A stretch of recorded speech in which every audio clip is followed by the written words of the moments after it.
에너지를 얻으려면 자원이 필요합니다.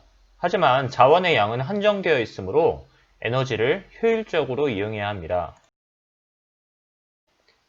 에너지를 효율적으로 이용하는 예와 방법을 조사해 봅시다.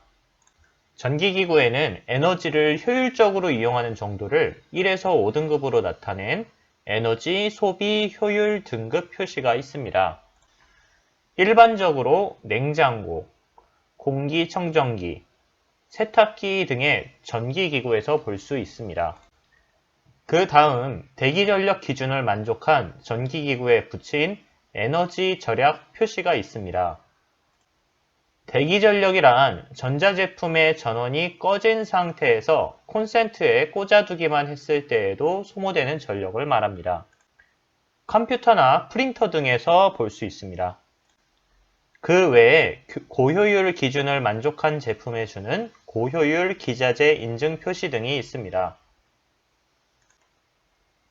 이제 건축물에서 에너지를 효율적으로 이용하는 예를 조사해 볼 건데요.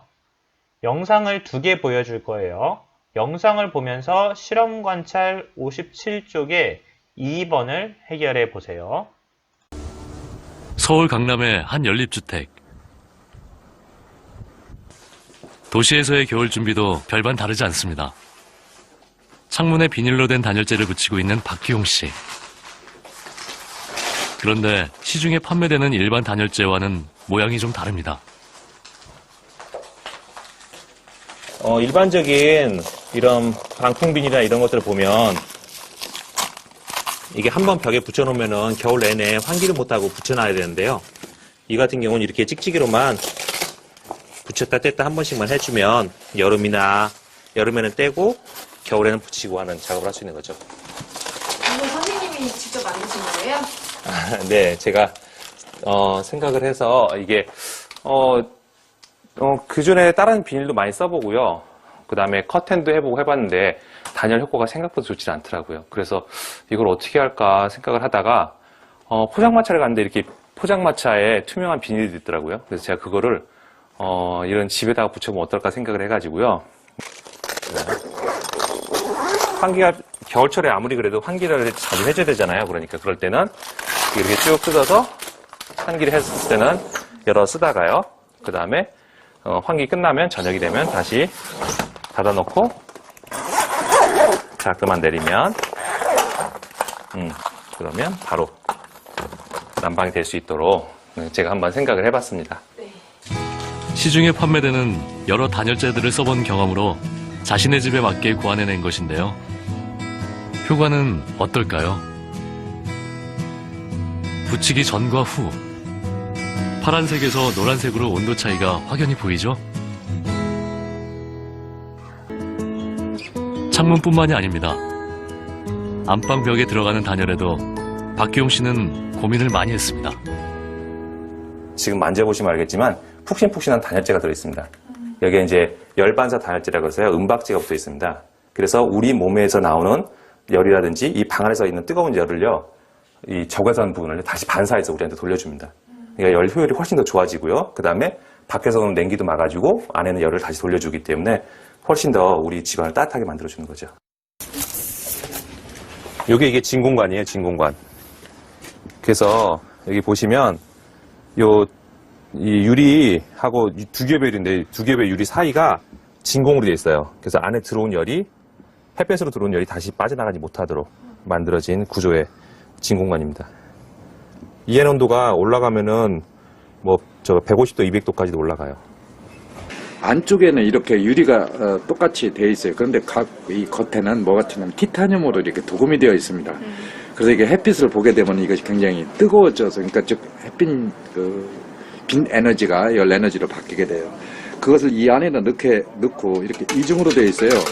그리고 이 사이를 진공으로 해가지고 쉽게 해서 우주에서 태양에서 지구까지 열이 다시 돌로 못 가는 것처럼 이렇게 진공이 되면 열이 전달이 안 됩니다.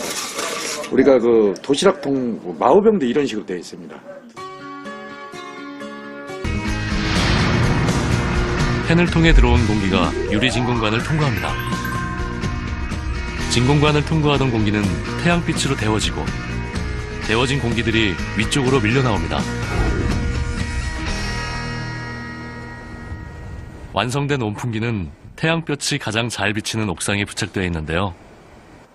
옥상으로부터 전해진 따뜻한 바람이 거실을 향해 들어옵니다. 가동한 지 얼마 되지도 않았는데 금세 35도를 기록합니다. 어때? 따뜻해. 따뜻한 바람이 들어오니 아이들도 좋아합니다. 뱅글뱅글 돌아볼까? 돈다. 그지? 햇빛. 햇빛이 나니까 무슨 바람이 나와? 따뜻한 바람이 나와? 차가운 바람이 나와? 따뜻한 바람. 따뜻한 바람이 나오지? 네. 햇빛이 따뜻한 바람을 만들어주는 거야. 어때? 신기해? 온풍기 덕분에 새 아이들도 겨울 나기가 훨씬 쉽겠죠?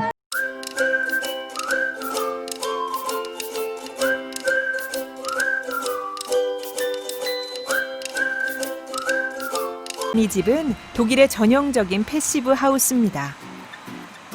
독일의 패시브 하우스가 확산되면서 직접 설계해 이사한 집이라 관리도 정성스러운데요.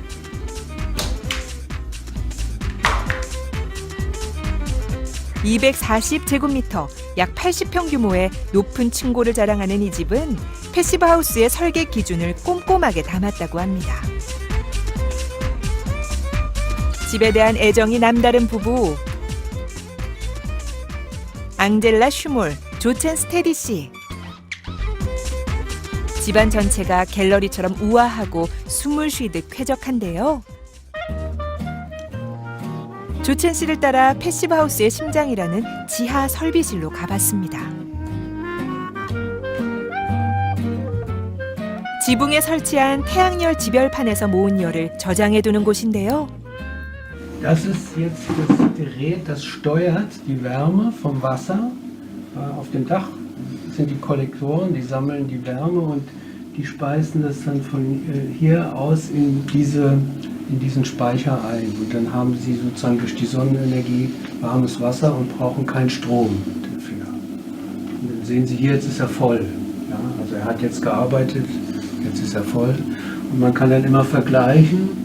Die dunkle ist von diesem Jahr und die andere ist vom letzten Jahr, wie viel Sonne war, wie viel Energie man gewonnen hat durch die Sonne. 자연에너지인 태양열로 집안의 환기 조절 장치를 작동하고 온수를 공급한다는데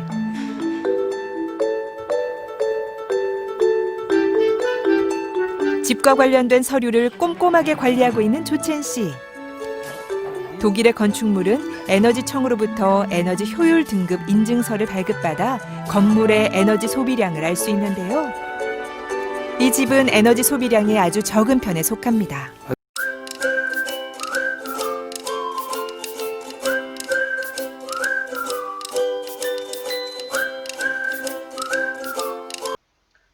마지막으로 디지털 교과서를 보면서 에너지의 효율적 이용에 대하여 알아봅시다.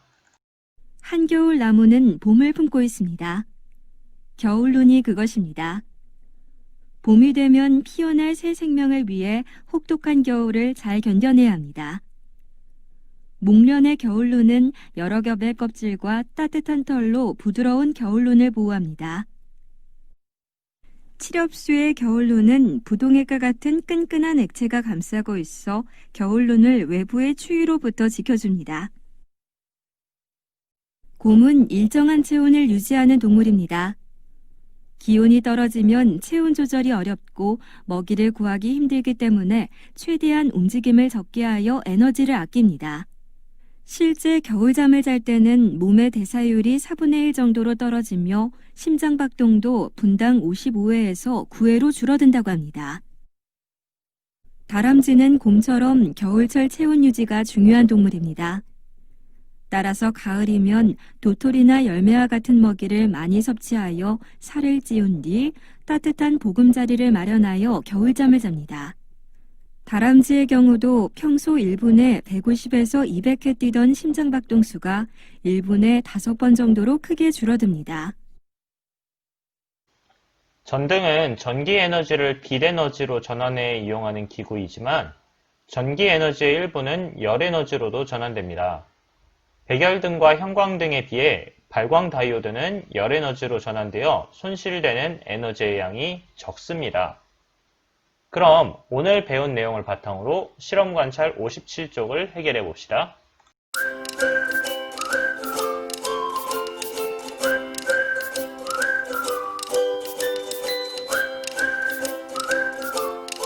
오늘 공부하느라 고생 많았습니다. 그럼 다음 시간에 봅시다. 감사합니다.